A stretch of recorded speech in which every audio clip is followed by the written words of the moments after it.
There we are. Hello, everybody. It's just me today, Franco Panizo, in the house for a pregame show of Miami Total Football Radio, aka Miami Total Football Radio.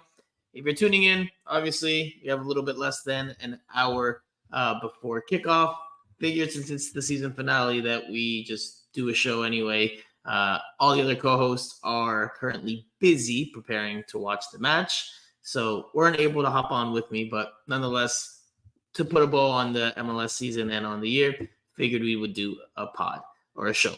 So obviously, Inter Miami will play its last regular season game of 2023 today in North Carolina, Bank of America Stadium. For Inter Miami, it's a meaningless match, as we discussed earlier in the week, because, well, there's nothing for them to really play for.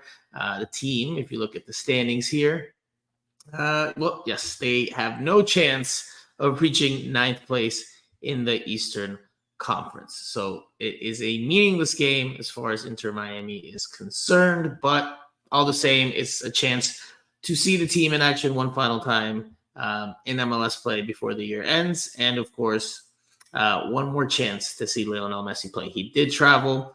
He will be in uniform today. Does he start? Does he not start? The lineups haven't come out yet, not from what I've seen, so it's to be determined.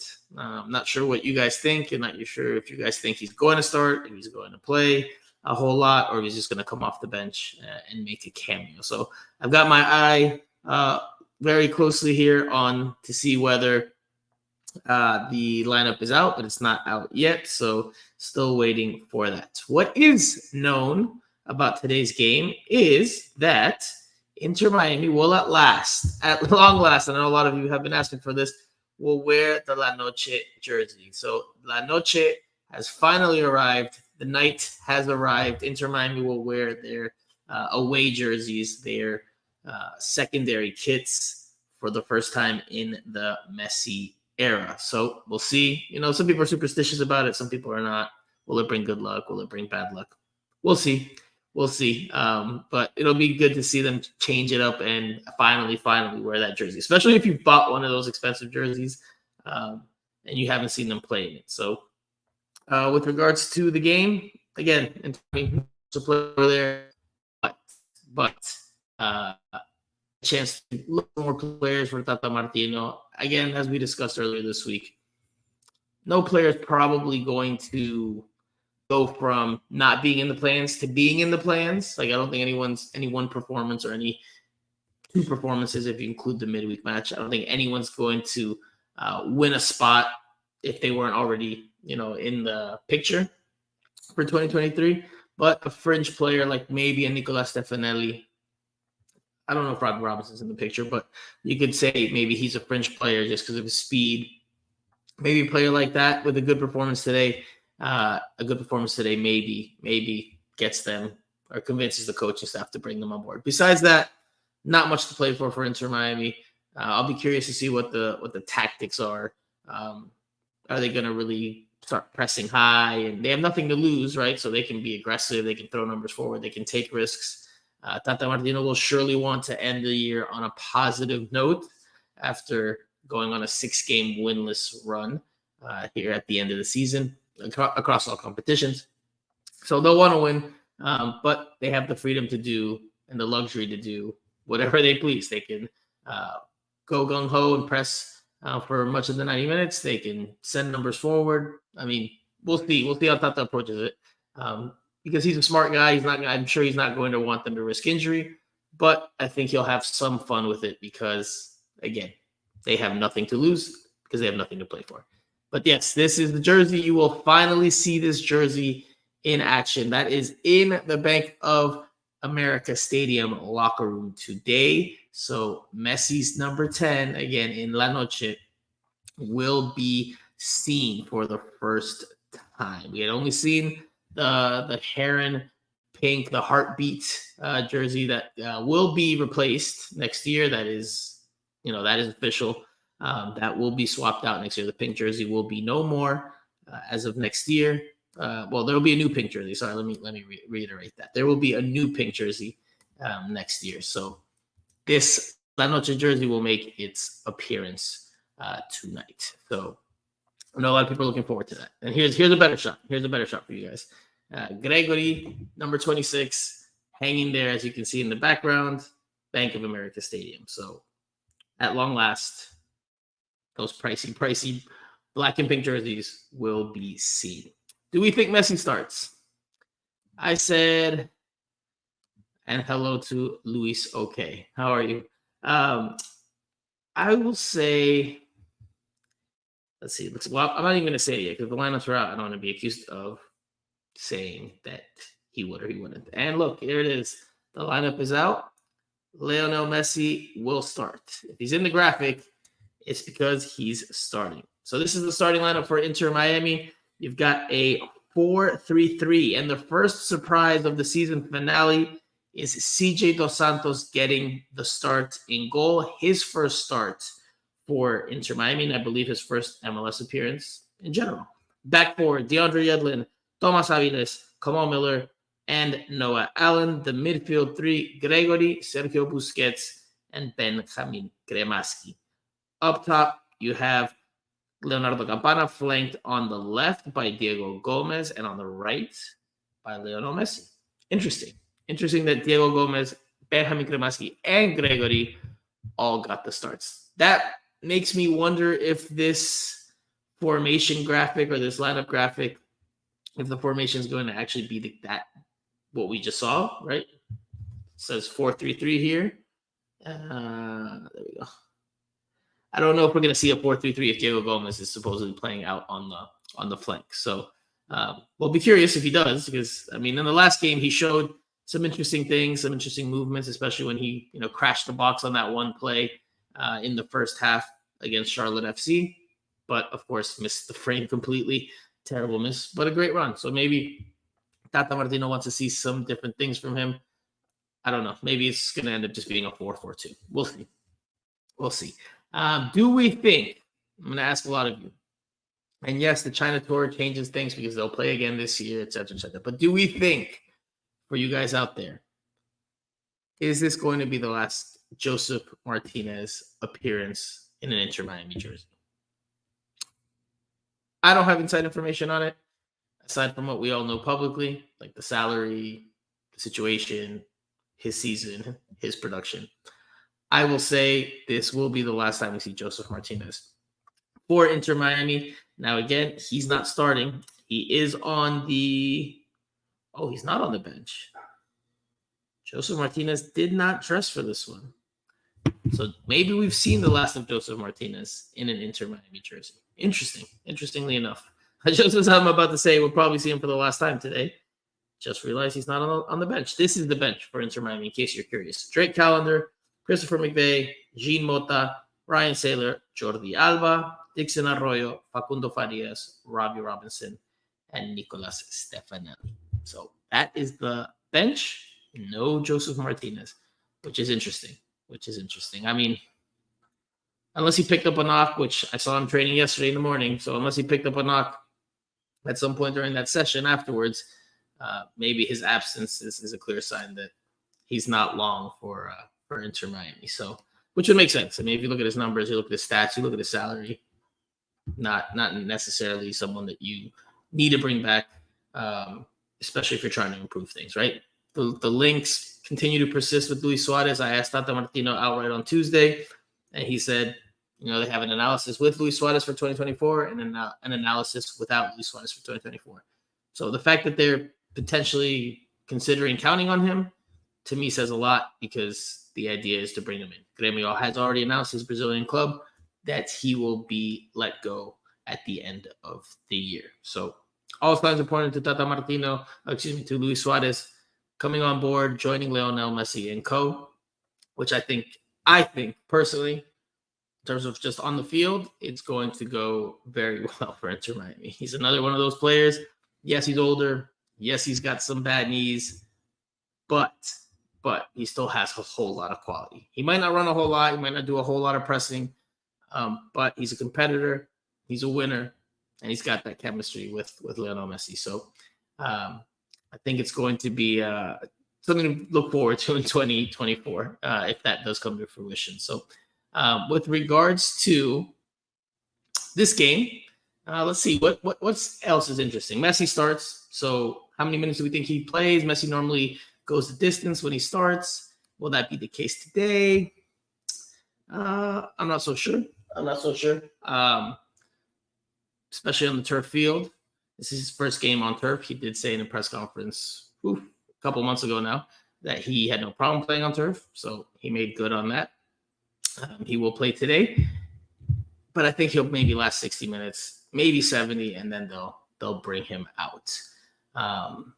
Then he'll be subbed off. That's largely what I'm thinking. But we'll see. We'll see how Tata Martino manages it. We'll see how Lionel Messi feels, because if you go back to the comments that were made in recent days, Messi, after the 2-0 win over Peru in World Cup qualifying, said he would play in this regular season finale, whereas Tata was kind of in the recent days being like, well, we'll assess him and we'll figure it out and we'll see. Never was like, all right, yeah, Messi's definitely playing. So it's interesting, because it does give the impression that Messi calls the shots as to when he plays and when he doesn't play. So if he wants to play 90, maybe he'll play 90. I don't think he goes 90 though. Especially on the turf field, want to keep yourself healthy. He's got another pair of World Cup qualifiers before the year ends in November with Argentina, as well as those two friendlies in China, which early days, the early word is that he will be doing quite a bit of press over there to help Inter Miami extend its global reach, as they announced in their press conference. But anyway, let's go to the rest of the lineup. Actually, I play the intro music for you guys because my battery is going to die. I don't know where my charger is. So rather than you just stare at a wall and listen to me scramble to find it, I'm just going to play the music for you, just so you guys can enjoy and get used to the new intro music. I'll be back in 20 seconds.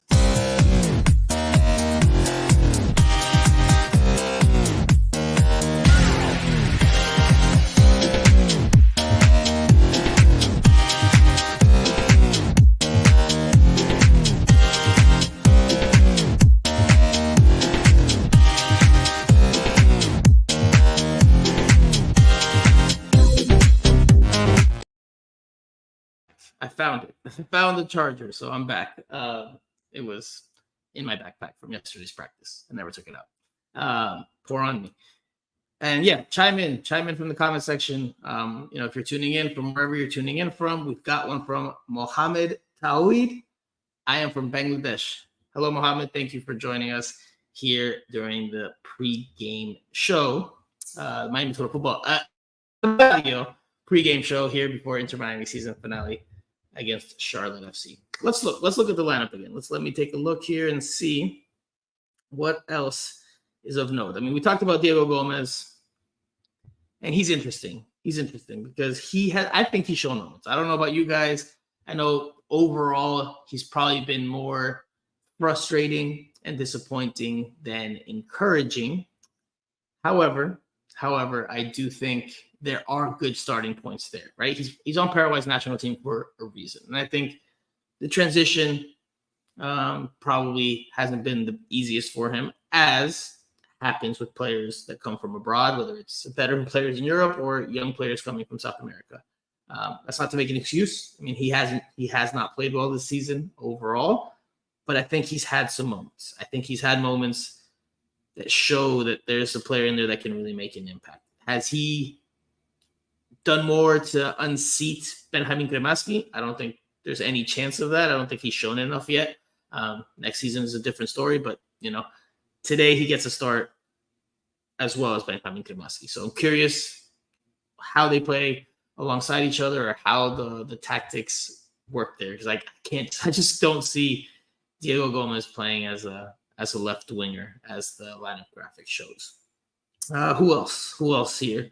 Gregory. Very curious to see how Gregory does as one of the two eights in front of Busquets. Now, obviously, Busquets is not a pure defensive midfielder, but he is a trequartista, as they say, I believe, in Italy, which is a deep-lying playmaker, right? He occupies the sixth role, but his responsibilities are not necessarily to break up play and do a lot of defensive work. I'm sure of course he has to do some of that, but that's not his main function. His main function is to link the ball and get it forward. So that means that the players in front of him, which today are Gregory and Benjamin Kremaski, that they're the ones tasked with doing a lot of the dirty work, a lot of the picking up the defensive load. So very curious to see how Gregory and Kremaski do. Obviously, they both are rangy players. They can cover ground. Not the fastest. And that's a conversation I had with someone earlier today, a source around the league.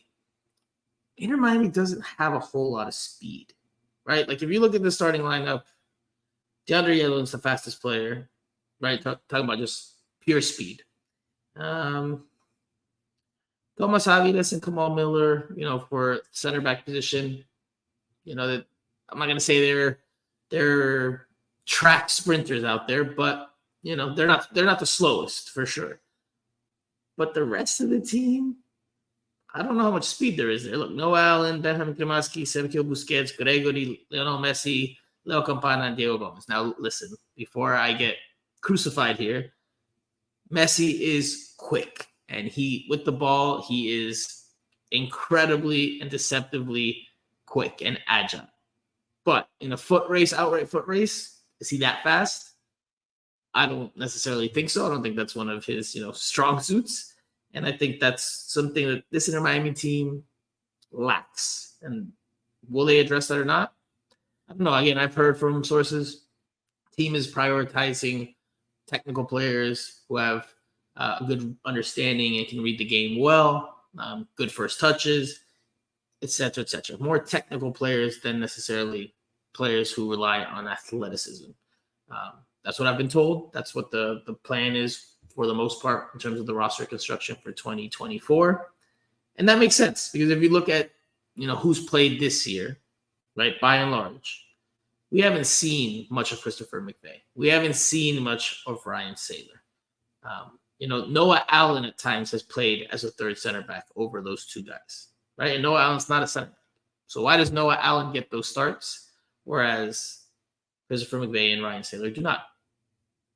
And I think it's because Tata, whether we agree, I agree, you guys agree, whatever, whether you agree or disagree, Tata Martino likes a center back who can play cleanly with the ball out of the back.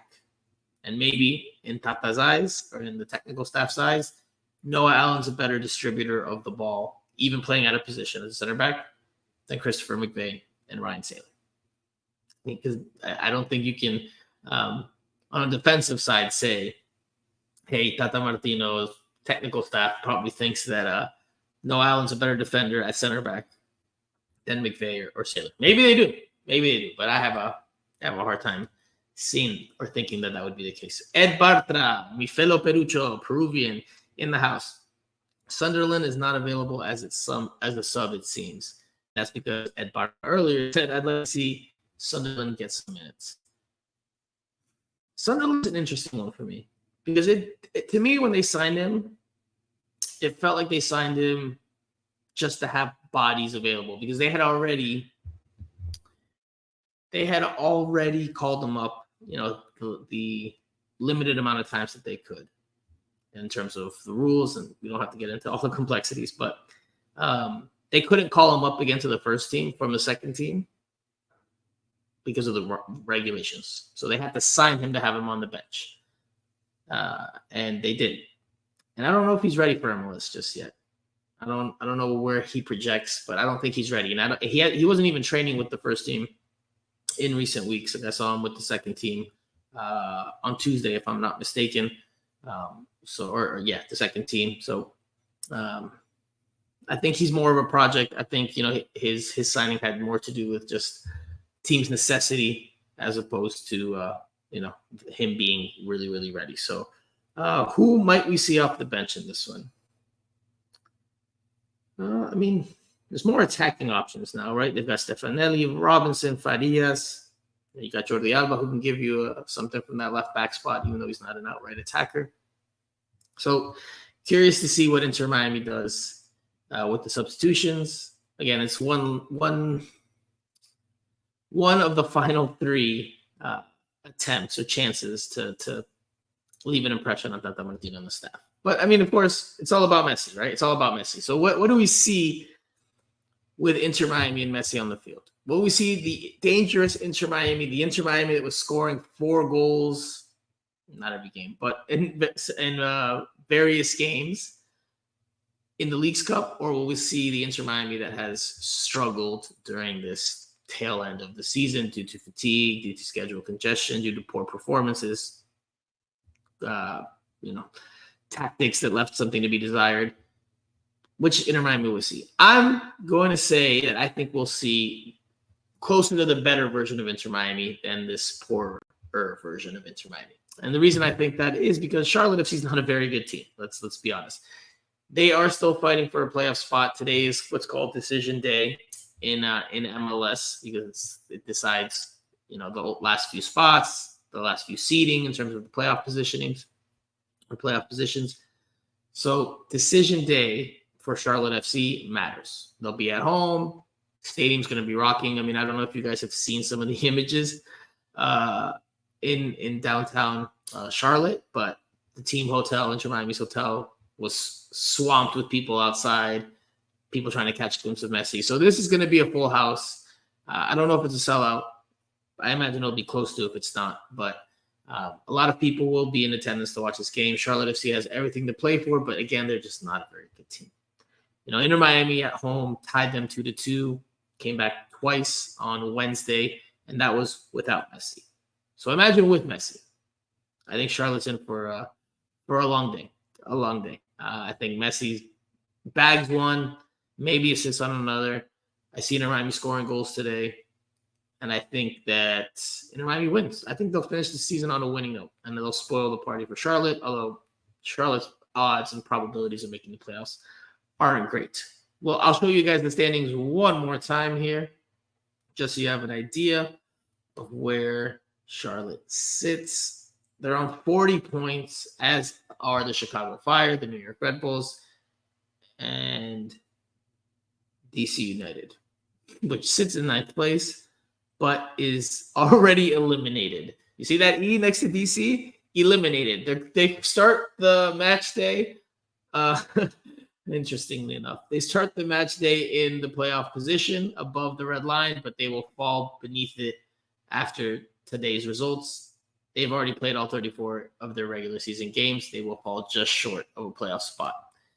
Quirkiness of MLS, man. Quirkiness of MLS, where you enter the final match day in a playoff position, but you don't play, and you're already eliminated. So, wild.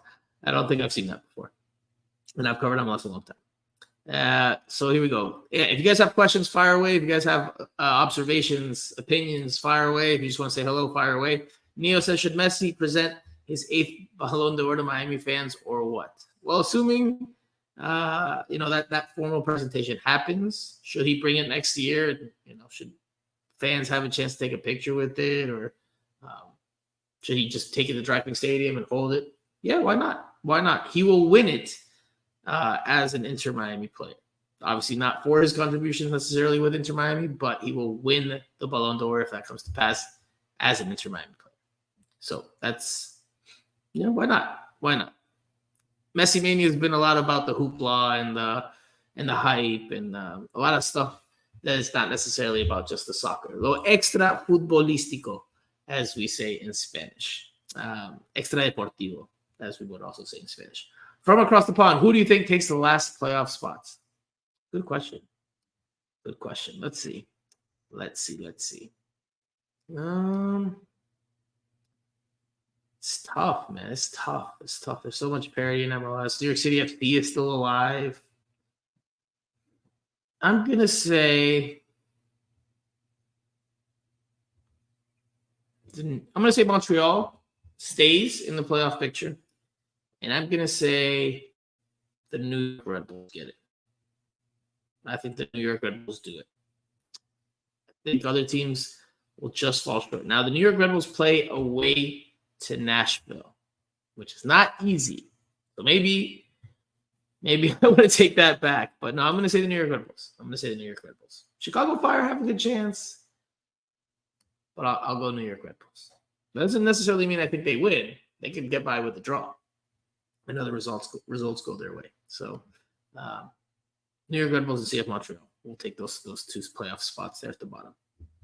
As for Tata, look, I think we're going to see the build it out of the back style, especially with Messi on the field. I think Messi's going to get a lot of touches. Again, curious to see how he responds to playing on turf. But I think you're going to see a lot of the same tried and true method that we've seen from Tata Martino for much of the year since he's been in charge of Inter Miami. A team that looks to build out, a team that looks to build through lines and create in the final third with its playmaker. At times you have seen Tata Martino sobrepasar líneas, skip lines and go long and play more route one, but that's been when Messi hasn't been on the field. You've got Busquets and you've got Messi. So I think they're going to look to play through. They're going to look to do their possession-based style.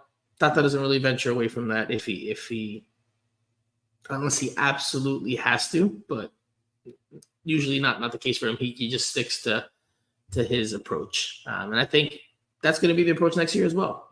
Whether it's Suarez that comes in, whatever players come, whatever players go, I think you're going to see more or less much of the same.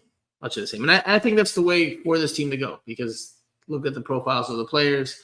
Jordi Alba's not starting today, but of course, look at his profile, look at Busquets' profile, look at Leo Messi, of course. So I think the possession-based style is the way to go. Of course, when you play possession-based style and you're pushing numbers forward and you're pressing, you're playing with a high line, that leaves the spaces in behind.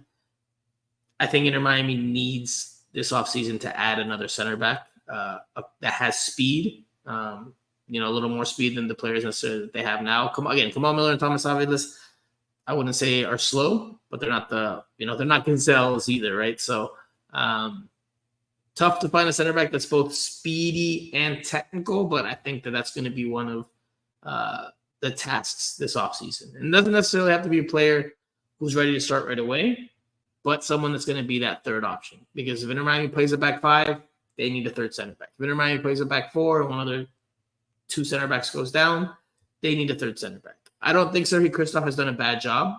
I like what I've seen from Sergei Kristoff this year. I think he's had some really, really, really exceptional games, even under Tata Martino. But I don't think he is the player that fits what Tata Martino likes, right? Again, not the fastest, not the best at playing in a high line. Defensively, very good. I could see why Phil Neville, who was more defensive-minded, rated him and wanted to bring him on board. But I don't know if Sergei Kristoff fits what Tata Martino wants. And I think you can see that when Inter Miami plays with a back four, at least as of late, who have they gone with? It's been Aviles and Kamal Miller. So I think that's the future tandem, unless another center back is brought on board this winter. So let's see what else. Who else needs to have or could have an interesting game tactically? Let's see. Again, Gregory, I'm curious to see once again next to Busquets, how much he breaks things up, playing in an advanced position. He looked really energetic on Wednesday, showed some good things. And I do think that his enthusiasm, not only on the field, but off the field, has been missed. Because even just talking to him post-game, it was a 2-2 draw. Not a great result for Inter Miami at home, even though they came back late. But Gregory's his personality, his, the aura he brings around with him, I think that's going to help lift the overall mood a little bit.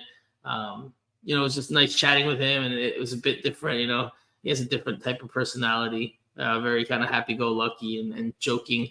And I think that's going to bode well for Inter Miami in 2024, assuming he stays healthy. So curious to see how he does it. And again, next to Busquets, because I don't think Gregory is the most technical player. Me personally, I don't think he's the most technical player, which is why I'm curious to see how it works. But look, Tata Martino has gone with Benjamin Cremaschi, who is also not the most technical player in the world. I think in the midfield, they're okay with Busquets pulling the strings and then having two midfielders next to him that will do more of the dirty work, that will just do the running, the grinding, the breaking things up, the committing fouls, putting out fires. So let's see. We've got something here from Neo. He's taking us away from the actual lineup here, but he says Suarez is too old now and slow. He will add more problem to the team. We need young, fast, skillful players. I disagree. I don't think. I mean, listen. Is he going to be drama-free or controversy-free? I wouldn't go as far as to say that. I think there's going to be points next year, I'm sure, where there will be polemic talking points, polémica, la polémica, as we say in Spanish. But he's going to put the ball in the back of the net. And if you give Luis Suarez, even now at his age, with his knees, if you give him some of the chances that Campana and Jose Martinez have had, he's putting those away. No doubt about it. So I absolutely think he's going to be a net plus.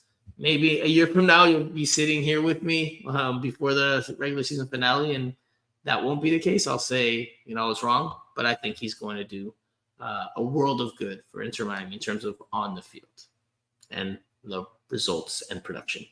Neo says, not a fan of Farias or Gomez. Both lack the skills and not fast with the ball. So I think Farias has skill on the ball, and I think we saw it at times during the regular season after the Leagues Cup when he was tasked to play, I won't say the Messi role because no one's going to be Messi, but he was effectively asked to be the playmaker and the creator, the facilitator as well, the strength puller in a more advanced spot. And at times you saw good things. Against LAFC, you saw good things. I thought against Atlanta United in the first half, you saw good things. But yes, his performances lately have left something to be desired. And I think it could be an accumulation of fatigue, continuing to go through the adaptation process. I agree he hasn't been great.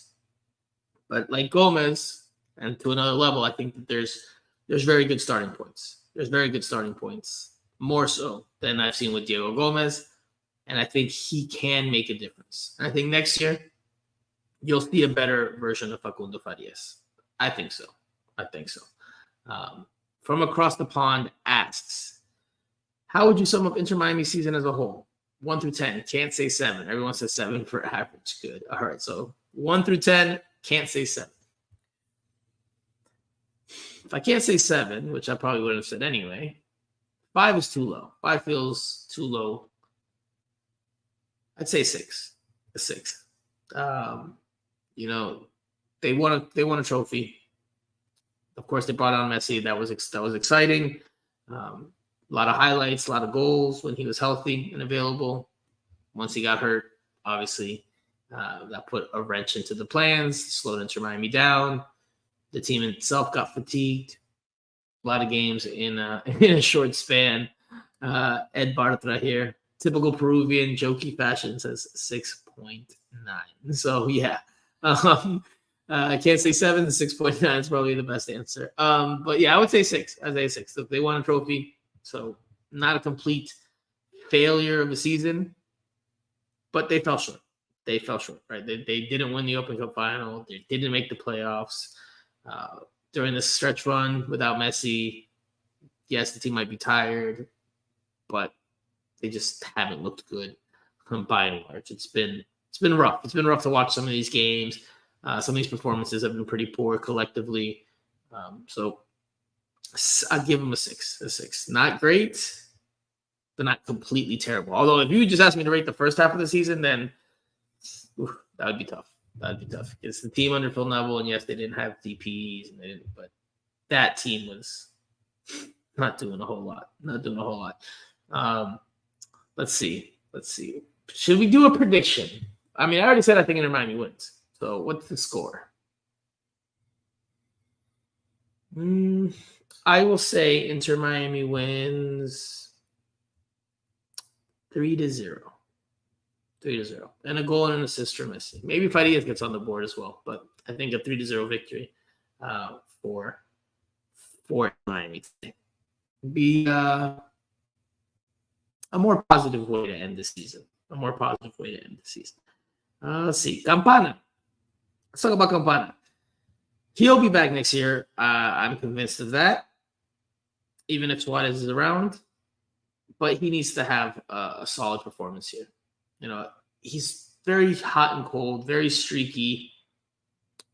Sometimes when he's playing well, he plays very well. And then other times just struggles to make an impact. And sometimes, yes, he is, starved of service, and that's not on him. But, when he has some chances, he's not necessarily the most clinical. Obviously he's still youngish, so he can still improve. But he needs to make a statement today and make an impact, because Luis Suarez, I believe, a lot of us believe he's coming. And that's going to take away from Campana's minutes. Now, there's so many competitions next year that it could be a rotational thing with Campana and Suarez, just like it was Campana and Martinez this year. And there's plenty of minutes to go around because there's a lot of games to be played. But when Inter Miami has crucial matches, win or go home matches, do or die matches, do you guys think that Tata Martino will go with Campana over Luis Suarez if both are healthy and available? I don't think so. Not unless Campana starts showing more consistently in terms of being clinical, in terms of having big performances. Because if it's a win or go home match, if it's let's just say Champions League or Champions Cup, CONCACAF Champions Cup knockout stage match. Both are healthy and available. Do you start Suarez, who, despite his age, is proven, has experience, tiene jerarquía, or do you go with Campana, who is more mobile, but very inconsistent? I'm curious to hear what you guys would do. But even with that, do you think Tata would do what you guys think? Because I would go with Suarez, and I think Tata would go with Suarez. We're getting ahead of ourselves because we're talking about 2024, but obviously, when you're playing a meaningless regular season game, there's obviously an eye towards the future. CJ Dos Santos, let's start to wrap up. But CJ Dos Santos gets to start over Drake Callender, and why not? It's again, meaningless game. Let him get some minutes. Let him play in goal. Let him make his debut. Start to get that rodaje that you can get when you see an appearance, when you get it on the field. Nothing to lose for Inter Miami. On top of that, if we're being honest, Drake Callender has not been great in recent matches. A lot of shots have come at him, shots that you would expect someone of his caliber, especially how he played throughout much of the season. You expect him to make those saves. And he has not made those, I won't call them routine saves, but I think you can call them savable shots. And se ha comido varios. Several of the goals have been on him, right? He got beat to the near post on a couple of occasions against Charlotte FC in the midweek match. Thought he had a very, very poor game. I don't know if his benching is necessarily in response to that. Maybe it does play a factor, right? Because if maybe he was playing very, very well at a super high level, they don't want to interrupt his flow. They want to keep him, performing well. Maybe that does have some bit to do with this decision. But again, it's a great opportunity to play a young backup goalkeeper who has yet to feature in MLS. So it's be curious to see how CJ Dos Santos plays. I haven't seen a whole lot of him. Couldn't really tell you what kind of goalkeeper he is. Is he good with his feet? We'll see. We'll have some idea. Today. And Deirdre Mason says Suarez in a heartbeat. And I agree with Deirdre. because I would take Luis Suarez over Campana if it's a win or go home match, even with his age and everything. Maybe we'll be singing a different tune next year, Deirdre, but today I'm taking Luis Suarez. Amira says, Inter Miami live, please, with the hand emojis. If you guys think that I'm going to be streaming the game here, yeah, that's not happening because I do not have TV rights. That's only Apple. Apple is the only one that has the TV rights. So if you came on YouTube looking for a live stream of the game, you're in the wrong place. Just here to talk the game before it starts, which it begins in 9 minutes. So let's do another 4 or 5 minutes of the show, and then we'll wrap up because obviously you guys want to go and turn the TV on instead of my face. So, all right, let's go. Let's get some predictions from you guys in the comment section. How many goals from Lionel Messi today, if any? And how much does Inter Miami win or lose or tie by? Give me some scores. Give me some results. Again, I've said 3-0. I think Messi gets a goal and he gets an assist. I think Inter Miami is going to look look closer to the version of Inter Miami this year that was dominant, that can perform at a higher level, that's going to score goals. We've got Deirdre Mason agreeing with me again. Muy bien, muy bien. Deirdre Mason says 1 goal and an assist. So we're on the same page. Deirdre Mason says 2-0. 2-0. I said 3. Anybody else? Anybody else want to venture a guess? I'm seeing some comments in here, but not directly addressing the prediction or the Messi goal count. As for Messi, let's see. Regardless of what happens today, I mean, I think his season is a success in terms from an individual standpoint. Came in, crushed it in the Leagues Cup, made it to the final, helped Inter Miami win the first cup in franchise history. Obviously got hurt after that and then missed some games, which takes some shine away from him. But I think on the balance, it's a positive season for Messi in Inter Miami colors. And again, for the first time, you will see the La Noche jersey in action in the Messi Mania era. What else? Ed Bartra says 2-1. Inter Miami wins. Goals from Campana and Messi. All right. Getting some predictions in here.